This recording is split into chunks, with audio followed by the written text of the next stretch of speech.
এই যে চলে আসলাম মাটনের আলু দিয়ে ঝোল দিয়ে রেসিপি দিয়ে, যেটা আমি করি।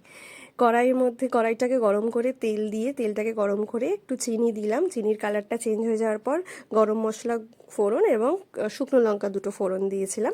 দিয়ে যখন চিনির কালারটা চেঞ্জ হয়ে গেল, পেঁয়াজ দিলাম। পেঁয়াজটাকে প্রায় 5 থেকে 7 মিনিট মতো ভালোভাবে হাই ফ্লেমে লাল লাল করে ভেজে নিয়েছিলাম, কারণ পেঁয়াজটাইতেই সময় লাগে ভাজতে।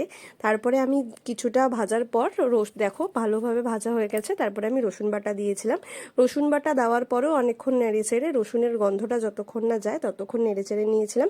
তারপরে আদা বাটা দিয়েছিলাম, আর সেম আদা বাটা দিয়েও নেড়ে চেড়ে অনেক, যতক্ষণ না গন্ধটা যাচ্ছে ততক্ষণ নেড়ে চেড়ে তারপরে আমি মাটনটা দিয়ে দিয়েছিলাম। মাটনটা ধুয়ে আমি রেখেই দিয়েছিলাম ফ্রিজে, তো সেরকমভাবে মাটনটা দিয়ে দিয়েছিলাম। মাটনটা দিয়ে অনেকক্ষণ নাড়ার পর যাতে রসুন আদার গন্ধটা মাটনের মধ্যে চলে যায়, সব মশলার গন্ধটা, তারপরে আমি টমেটো দিয়ে দিই।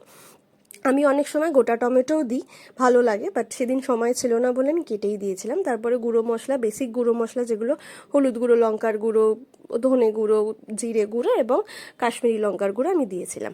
দিয়ে অনেকক্ষণ নাড়ার পর, মানে অনেকক্ষণ কষানোর পর, যতক্ষণ কষাবেন ততক্ষণের একটা আর মিট মশলা দিয়েছিলাম। দিয়ে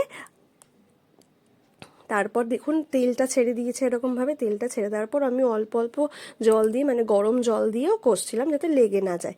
তারপরে যখন একেবারে সব কিছু ঠিক হয়ে গেল, আমি আলু দিয়ে আরেকবার কষে নুন দিয়ে, স্বাদ মতো নুন দিয়ে, এতে ভিডিওতে নেই, তোমরা দিয়ে দিও, গরম জল দিয়ে ফুটে ঝোলটা যখনই কমে গেছে আমি প্রেশারে 5টা সিটি দিয়ে লাস্টে ঘি গরম মশলা দিয়ে নামিয়ে দিয়েছিলাম গুঁড়ো। কেমন লাগলো জানিও। টাটা, বাই বাই, আজকের মতো আসি, হ্যাঁ, আবার পরে একটা নেক্সট ভিডিও নিয়ে আসবো। টাটা।